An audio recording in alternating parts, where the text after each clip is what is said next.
faire comprendre qu'il y a une photo qui a été prise d'Ézéchiel et de Jean. Amen. Et on va faire comme Ézéchiel. On va simplement tomber à ses pieds, on l'adore et il nous donne la vie éternelle. Bon, Apocalypse chapitre 4, deuxième partie. Le premier mois 61, j'atterris déjà. Bon, il avait l'aspect d'une pierre 151, d'une pierre de jaspe et de sardoine. Revenons en arrière. Nous avons un peu de temps, n'est-ce pas? Nous avons encore environ 40 minutes.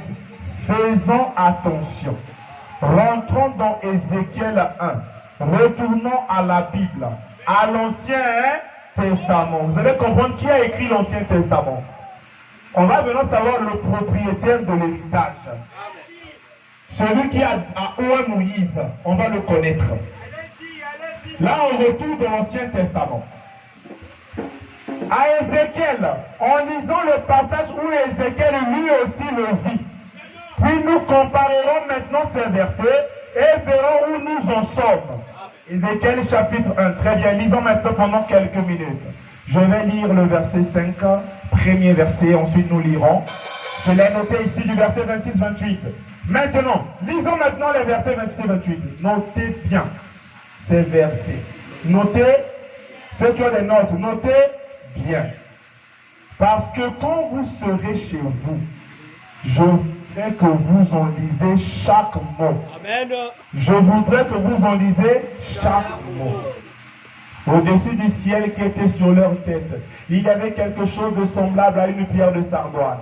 Saphir, a dit William Branham. Et sur cette forme de trône apparaissait comme une figure d'homme placée dessous en haut.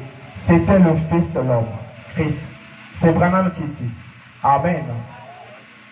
Apocalypse chapitre 4, troisième partie. Ou encore appelé le trône de miséricorde et de jugement. C'est comme ça qu'est appelée cette brochure. Le 8 premiers mois 61. Frère Branham dit. Paragraphe 267. Or, quand Ézéchiel vit la gloire de Dieu, il vit la même chose que Jean. Vous êtes là? Vous rappelez-vous dimanche dernier comment nous avons parlé de la gloire de Dieu et comment nous avons pris la photographie avec nous. Or, la photographie avec nous de la gloire de Dieu. De ce qu'Ézéchiel avait vu. Vous souvenez-vous? La gloire de Dieu qu'a vu Ézéchiel est la même que celle que Jean a vue et que celle qui est au milieu de nous aujourd'hui. Donc, Frère Branham nous fait comprendre que le trône de miséricorde et de jugement était avec eux ce jour-là. Et ils avaient une photographie. Frère Branham dit. C'est quoi? Amen. 271. La même brochure. Que signifie ce symbole, frère Branham? Qu'est-ce que c'est? Il signifie que ces gardiens, le lion, le veau, l'homme, l'aigle, ces gardiens étaient l'arche de Dieu. Ils étaient en voyage en roulant sur ces roues quand Ézéchiel les vit.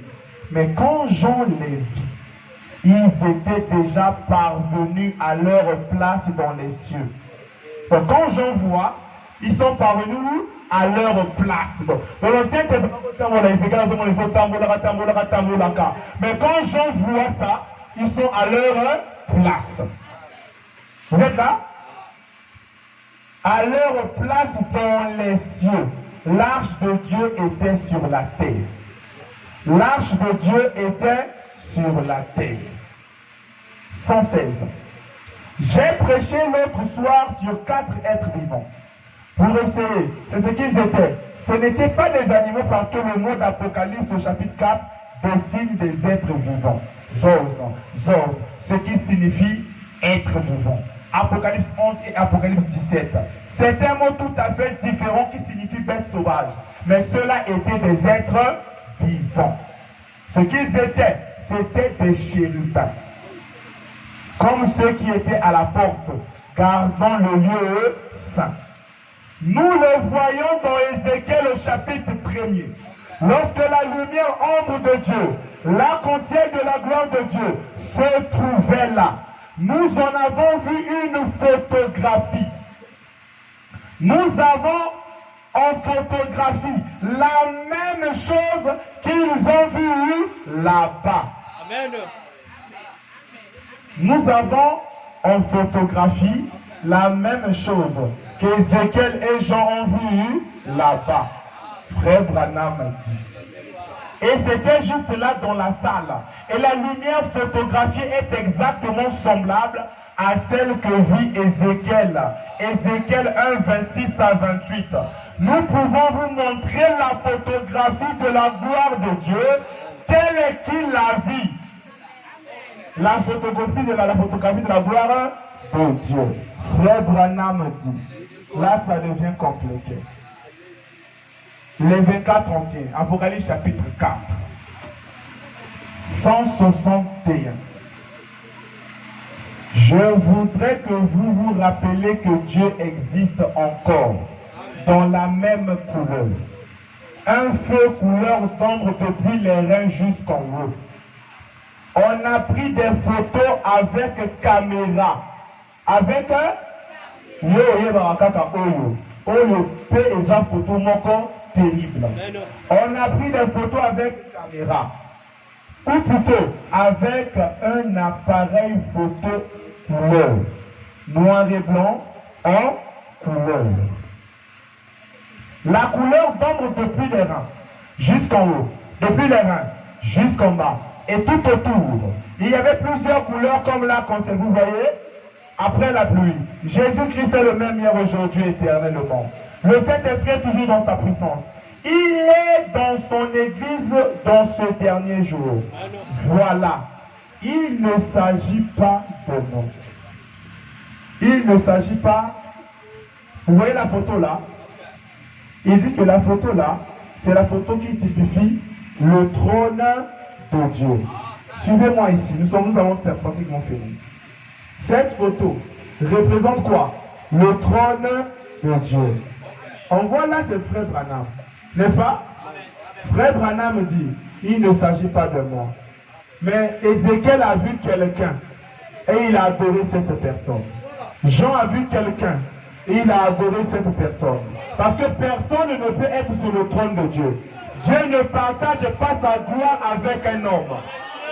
Dieu ne partage pas sa gloire avec un homme. Là, je ne vois pas un homme avec la barbe. Je vois Branham. Frère Branham dit, il ne s'agit pas de moi. Je me tenais simplement là. Je me tenais simplement là. Mais on a pris cette photo. Je voudrais que vous examiniez cela. C'est exactement ce qu'a vu Ézéchiel. Les mêmes couleurs, la même façon d'agir, rayonnant de la même façon que ces êtres vivants. Amen. Celui qui est sur le trône, c'est Dieu.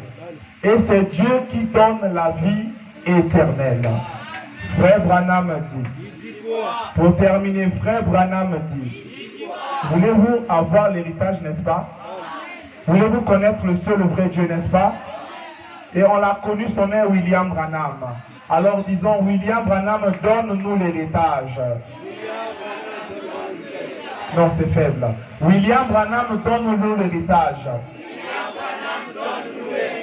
Frère Branham dit, dans le roi rejeté, le 15 5e mois 1960, voici ce que je te demande, Père.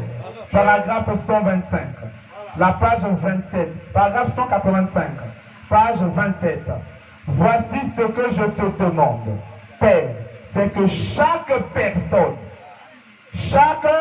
personne qui est ici ce matin, qui m'a entendu raconter cette vision, que je puisse rencontrer chacune de l'autre côté.